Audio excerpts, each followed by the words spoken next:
Hello and welcome to the Kindergarten PLC collaboration meeting. First off, I want you all to see that I have a resource guide to follow along with. The main points are going to be highlighted that I'm going to cover in this meeting.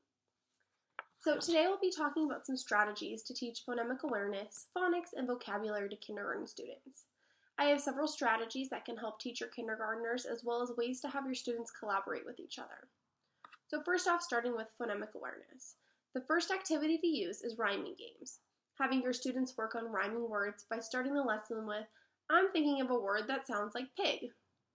Students can then make suggestions of words that rhyme with that word, like big, wig, dig.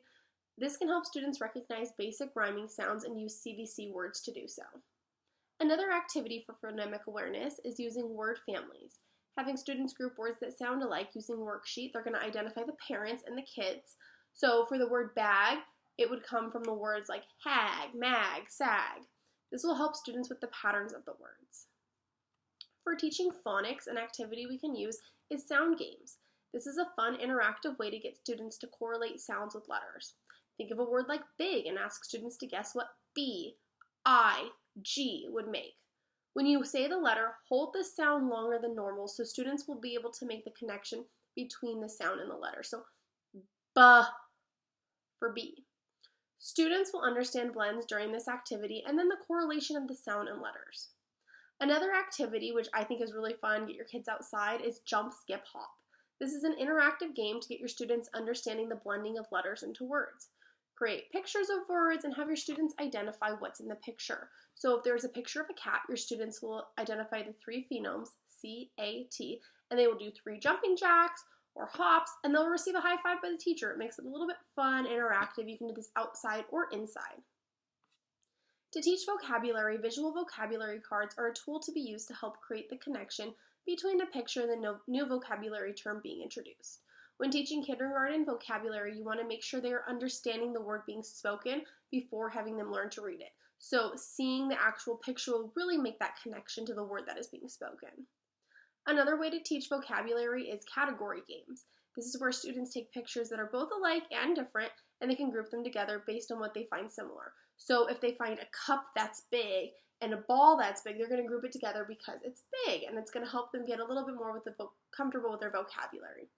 This could not only be sounds they make, it could be beginning letters, or even the blends of the words. Whatever lesson you're teaching on, you can create the vocabulary to kind of fit along with that.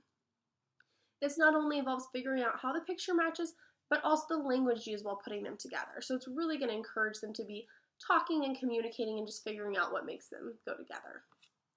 Encouraging student collaboration is really beneficial. Group work like literature circles can help students to work together to read, build confidence, and gain comprehension. Think, Pair, Share is another great idea to work independently and then meet with your peers to further discuss what they learned in the lesson. This can be done cross-curricular. You can have these students move it through subjects. I know in kindergarten we don't tend to rotate, but as your students get older, if you're working in a higher grade, this will be great to go across all subjects. So not only is collaborating with students beneficial, collaborating with other teachers is also extremely beneficial for all of our students. Each teacher has various academic backgrounds as well as experiences. We have seen various levels of student learning as well as different needs. Collaboration is key in order to teach the various different minds that enter our classrooms. According to the School of American Education University, when educators work together, they build trust and good communication.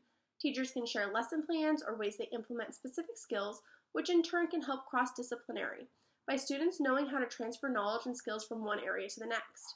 When general education teachers and special education teachers collaborate on ideas, they can help better provide services and support to various needs. When it comes to specific and meaningful tasks, educators are able to bridge gaps between previous learning, different learning styles, and different thought processes to bring engagement and success to all students. Teachers can also take new ideas to help different learners succeed. When we have students collaborate with each other, it really is important that we as teachers are collaborating as well. Thank you all for joining me today. Please let me know if you have any questions.